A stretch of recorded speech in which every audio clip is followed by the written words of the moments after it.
Assalamualaikum warahmatullahi wabarakatuh. Kembali lagi bersama saya dalam suluk motivasi sang santri Inayatullah. Sebaik-baik kalian adalah yang belajar dan mengajarkan Al-Quran. Begitulah sabda Nabi SAW. Sahabat, mengaji dan mengajarkan Al-Quran adalah keutamaan. Belajar mengaji Al-Quran sejak anak-anak menjadi fondasi awal bagi keimanan. Sudah menjadi tradisi sejak zaman Nabi, sahabat, tabi'in, dan generasi setelahnya, hingga saat ini menjadikan belajar mengaji Al-Quran sebagai materi awal dalam pendidikan seorang anak. Hal itu dilakukan agar seorang anak sejak kecil sudah mengenal Al-Quran yang merupakan kalam ilahi yang dipenuhi dengan berkah, dan agar kelak menjadi petunjuk yang mampu menunjukkan jalan seorang anak dalam setiap langkahnya menuju Tuhan. Belajar mengaji Al-Quran wajib bagi setiap orang, baik anak kecil, remaja, dewasa maupun orang tua. Karena tidak sah sholat seseorang apabila ia tidak membaca surat Al-Fatihah yang merupakan surat pembuka di dalam Al-Quran. Rasulullah SAW pernah bersabda, "Belajarlah kamu cara-cara melaksanakan sholat, cara-cara membaca Al-Quran, kemudian ajarkanlah kepada para manusia, karena aku, yakni Nabi Muhammad SAW, akan mati." Dalam hadis tersebut menegaskan bahwa cara-cara melaksanakan sholat, cara-cara membaca Al-Quran tidak bisa dipelajari kepada selain Nabi Muhammad SAW. Yang kemudian kedua ilmu inilah yang sampai sekarang masih melestari, yakni belajar Al-Quran dengan mengambil bacaan dari guru yang mahir bacaannya dan memiliki sanad yang masih terdapat mata rantai hingga Nabi Muhammad SAW. Kita sebagai umat Nabi Muhammad SAW sangat dianjurkan untuk belajar dan mengajarkan Al-Quran agar kita termasuk sebagai sebaik-baiknya golongan di antara hamba-hambanya. Syekh Yasin Al-Fadani, seorang guru besar di Masjidil Haram pada masanya, banyak ulama-ulama besar ingin mengambil hadis dari beliau.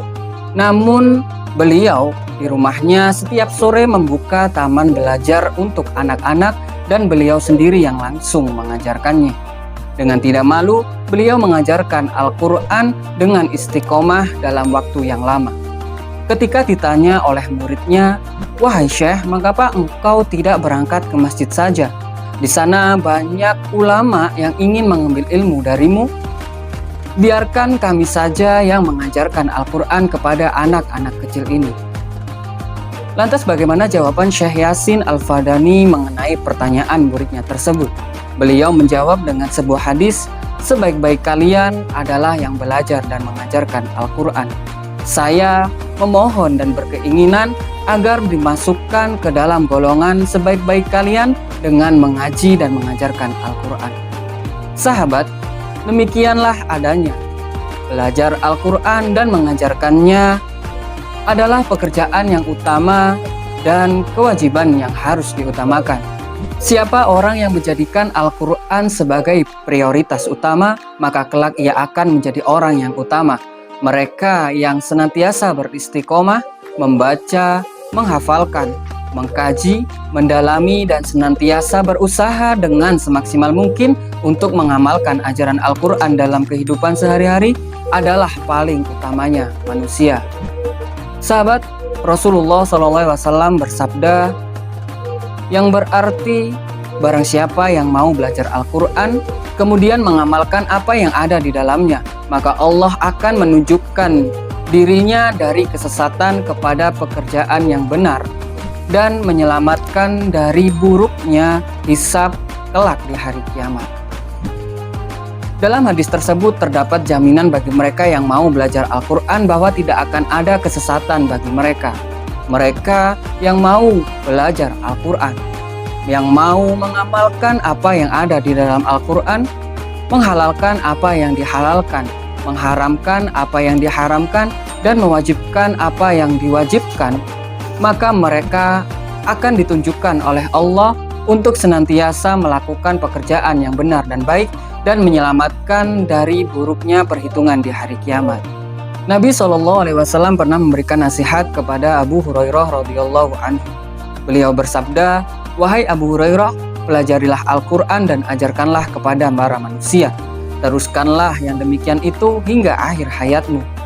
Karena apabila kamu mati sedang kamu dalam keadaan seperti itu, maka berkunjunglah para malaikat ke kuburmu seperti banyaknya orang mukmin yang pergi haji ke Baitul Haram." Sahabat, semoga kita senantiasa bisa belajar dan mengajarkan Al-Quran. Semoga kita termasuk sebagai golongan-golongan yang utama karena kita mau belajar dan mengajarkan Al-Quran. Semoga Allah senantiasa melindungi kita dari segala mara bahayanya. Semoga bermanfaat. Sekian. Wassalamualaikum warahmatullahi wabarakatuh.